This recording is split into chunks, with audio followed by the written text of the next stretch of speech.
Ang gabi ay tahimik, masyadong tahimik. Sa dilim ng kapatagan ng Canaan, may isang lalaking tumatakbo, hingal, pawis, takot. Siya si Sisera, ang general na kinatatakutan ng Israel. Ang lalaking may siyam na raang bakal na karwahe. Ang lalaking sanay makita ang dugo ng kanyang mga kaaway. Ngunit ngayong gabi, wala siyang hukbo. Wala siyang sandata. Wala siyang kapangyarihan. Tumakas siya hindi dahil sa tao, kundi dahil ang Diyos ang lumaban-laban sa kanya. 20 taon, iyan ang haba ng panahon na ang Israel ay nabuhay sa ilalim ng kalupitan. 20 taon ng pananakot, pang-aapi at kawalan ng pag-asa. Dahil sa kanilang pagsuway sa Diyos, hinayaan silang sakupin ni Haring Jabin ng Canaan. At ang kanyang pinakamapanganib na sandata ay si Sisera, isang pangalan na sapat na para manginig ang tuhod ng sinumang makarinig nito. Ang bakal na karwahe ay simbolo ng walang kapantay na lakas, walang makakalaban, walang tatayo, walang makakaligtas. Hanggang sa tumayo ang isang babae. Ang pangalan niya ay Deborah, isang propetisa, isang hukom, isang tinig ng Diyos sa panahong puro takot ang bumabalot sa bayan. Siya ang nagsalita ng salita ng Diyos, malinaw, walang pag-aalinlangan. Tinawag niya si Barak at sinabi ang utos, "Lalabas ka sa digmaan at ibibigay ng Diyos si Sisera sa iyong kamay." Ngunit si Barak ay nag-alinlangan. Humingi siya ng katiyakan. Hiniling niyang sumama si Deborah. At doon sinabi ang propesiyang magbabago ng kasaysayan. Ang karangalan ng tagumpay ay hindi mapupunta sa kanya, kundi sa isang babae.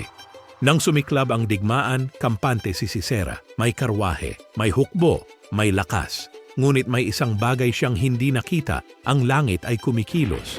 Bumuhos ang ulan, ang lupa ay naging putik. Ang bakal na karwahe na dating simbolo ng kapangyarihan ay naging pabigat. Ang hukbo ay nagkagulo. Ang lakas ay naging kahinaan. At sa isang iglap, ang takot ay lumipat ng panig. Ang tumatakbo ngayon, si Sisera. Sa kanyang pagtakbo, may nakita siyang tolda, isang simpleng tolda. Doon nakatira si Jael. Hindi siya Israelita, hindi rin Kanaanita. Isa lamang siyang babae sa gitna ng digmaan. Lumapit si Sisera, ang dating mamamatay tao ngayon ay isang takas. Humingi siya ng kanlungan at binuksan ni Jael ang tolda. Pinapasok siya, pinainom ng gatas, tinakpan ng kumot.